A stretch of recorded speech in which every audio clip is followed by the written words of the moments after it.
how are you going to de-escalate tensions with the Democratic Republic of Congo? I think it's a matter of dealing with the real issues underlying this. This is a conflict that has run for decades and keeps coming back. There are several things that are really mixed up. One, if you look at in the Congo, people, the Congolese of Rwandan ethnicity, and how that issue has been handled in the Congo needs more attention and serious attention.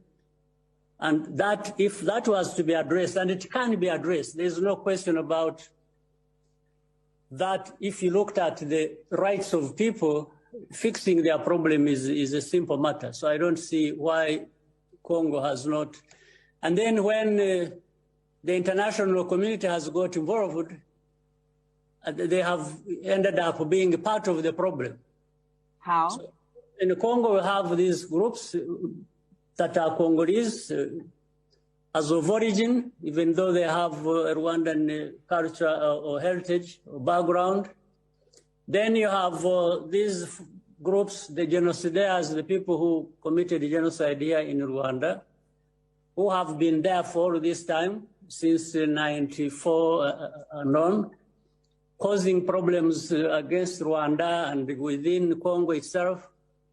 So when the UN came there and they were supposed to deal with this matter, they actually did not. So much has spent on them, tens of billions of dollars for so long, and we see no solution.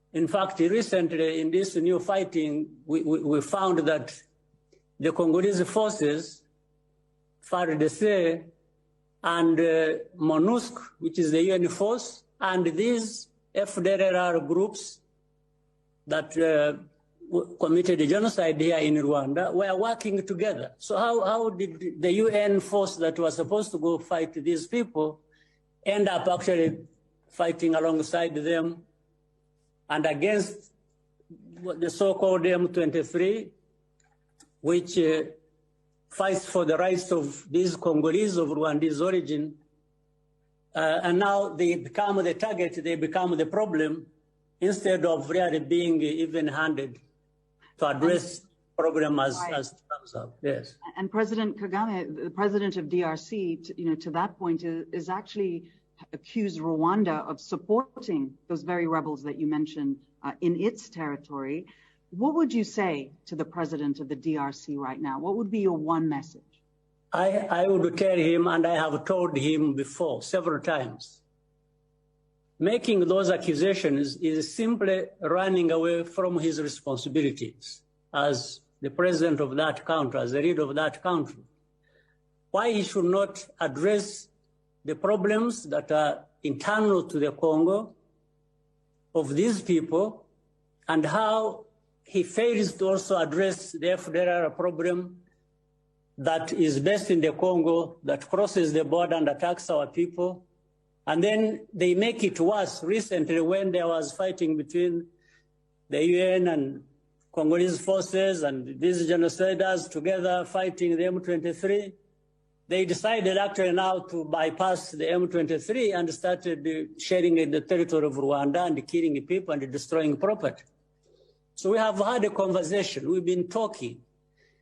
It's not that we haven't been addressing the right issues, but implementation, and for some reasons I don't understand, President Tshisekedi has chosen a completely different direction. I don't understand what that is going to give us. But this has been communicated directly to him several times. Now we are having different efforts trying to help de-escalate and resolve the problems. One is the effort by the Angolan president, President Lorenzo, who is the chair of the International Conference of the Great Lakes region.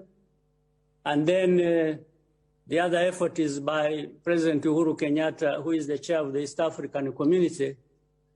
I'm told we are going to have a meeting this coming Monday. So hopefully we can find a way forward and address the real issues. But we need to attend to the real issues and stop pretending or mixing up matters.